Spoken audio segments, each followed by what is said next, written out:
तो फास्ट खबरों के बाद आगे बढ़ते हुए खबर हरियाणा के रोहतक से है, जहां पर हिमानी नरवाल मर्डर केस से जुड़ी बड़ी खबर इस वक्त सामने आ रही है। हिमानी हत्याकांड में पुलिस को मिली है बड़ी कामयाबी। पुलिस ने एक आरोपी को गिरफ्तार किया है। हत्याकांड के 36 घंटे बाद आरोपी की गिरफ्तारी हुई है। रोहतक में सूटकेस में हिमानी नरवाल का शव मिला था। परिवार ने शव लेने से इनकार कर दिया है। गिरफ्तारी तक अंतिम संस्कार न करने पर अड़ा हुआ था परिवार। पुलिस के हाथ लगातार खाली थे और अब पुलिस ने 36 घंटे बाद एक आरोपी को गिरफ्तार कर लिया है। एक आरोपी को पकड़े जाने के बाद पुलिस इस पूरे केस से जुड़ी हुई जानकारी जुटाने की कोशिश करेगी। परिवार ये कह रहा था कि जब तक आरोपी नहीं पकड़ा जाएगा तब तक हिमानी का अंतिम संस्कार नहीं होगा, और अब करीब 36 घंटे इस पूरे केस में माथापच्ची करने के बाद एक आरोपी तक पहुंच गई है पुलिस।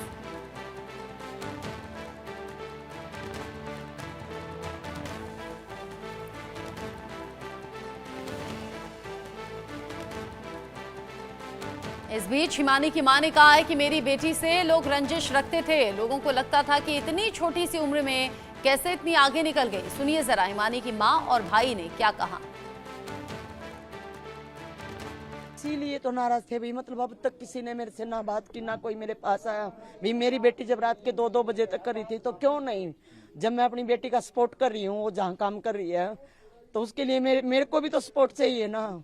और किस लिए नाराज थी मैं इसी सपोर्ट के लिए ही तो नाराज थी भाई। अब तक उन्होंने मेरे को यही आश्वासन दिलवाया कि हम न्याय दिलवाएंगे और न्याय मिलेगा, 100% न्याय मिलेगा। किसी पे अब क्या बताए, शक्का तो कोई भी वो नहीं है। कांग्रेस पार्टी में वो हो सकता है, कोई हो सकता है तो, या कोई चिढ़ता बिड़ता के इतनी जल्दी इतनी ऊंचाई पे कैसे पहुंची है। क्योंकि कुछ राहुल गांधी के उस प्रोग्राम में तो मैं भी था, उनके साथ भारत जोड़ो यात्रा में कुछ दिन रहा था मैं, फिर मैं वापिस आ गया था मैं। तो मेरे को तो ऐसे लग रहा है प्रशासन साथ नहीं दे रहा। प्रशासन साथ दे रहा होता ना अब तक पकड़े जा चुके होते। हालांकि अब एक आरोपी पकड़ा गया है। वहीं हिमानी की हत्या पर सियासत भी शुरू हो गई है। हिमानी नरवाल की हत्या को लेकर कांग्रेस ने बीजेपी सरकार से निशाना साधते हुए सवाल पूछा है। कांग्रेस ने हरियाणा में कानून व्यवस्था को लेकर सवाल कई उठा दिए। पार्टी का आरोप है कि बीजेपी शासन में अपराधियों के हौसले बुलंद हैं। कांग्रेस ने राज्य में अराजकता का माहौल होने का आरोप लगाया। वहीं हरियाणा सरकार के मंत्री अनिल विज ने कहा कि पुलिस जांच कर रही है, जल्द ही सच सामने आएगा। बड़ी दर्दनाक घटना है। हरियाणा में कानून व्यवस्था बिल्कुल ठप हो चुकी है और जो क्राइम अगेंस्ट वुमेन जो है वो हरियाणा पूरे देश में नंबर 1 है। 2022 सीआरपी इसकी क्राइम रिकॉर्ड की बात है, सेंट्रल क्राइम रिकॉर्ड की बात है, सेंट्रल क्राइम रिकॉर्ड। और जो ये घटना है इसकी तुरंत जांच होनी चाहिए। बहुत दुर्भाग्यपूर्ण है, बहुत ही दुखद है। और मैंने वो देखा जो घटना हुई है कि एक ब्रीफकेस के अंदर शरीर के कई टुकड़े करके वो महिला कांग्रेस नेता के शरीर को रखा गया, उनकी निर्मम हत्या की गई।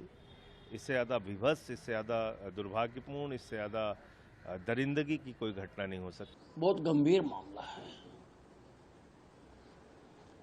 और कांग्रेस के लोग पहले भी ऐसे करते रहे। आगे बढ़ने के लिए दूसरों को पीछे धकेलना ये कांग्रेस की पुरानी आदत है। पुलिस गहराई से इसकी जांच कर रही है और जो भी सच्चाई निकलेगी उसको उसके अंजाम तक पहुंचाया जाएगा। जैसे ही खबर सामने आई वैसे ही सियासत का मुद्दा भी बन गई। परिवार वाले ये कह रहे हैं कि आरोपी जल्दी पकड़ा जाए। अभी का ताजा अपडेट ये कि एक आरोपी तो पकड़ा गया है। रोहतक में बस स्टैंड से सूटकेस के अंदर हिमानी नरवाल का शव मिला। परिवार वाले रो रहे हैं, बिलख रहे हैं। कांग्रेस कह रही है कि ये है बीजेपी का शासन, कानून व्यवस्था लचर बताई है और साथ ही साथ कह दिया है कि इस पूरे मामले में पुलिस की लापरवाही है, इसलिए आरोपी नहीं पकड़ा गया। हालांकि एक आरोपी अभी पकड़ा गया है और हिमानी के अंतिम संस्कार को लेकर भी अब परिवार हो सकता है कि आगे पहल करे।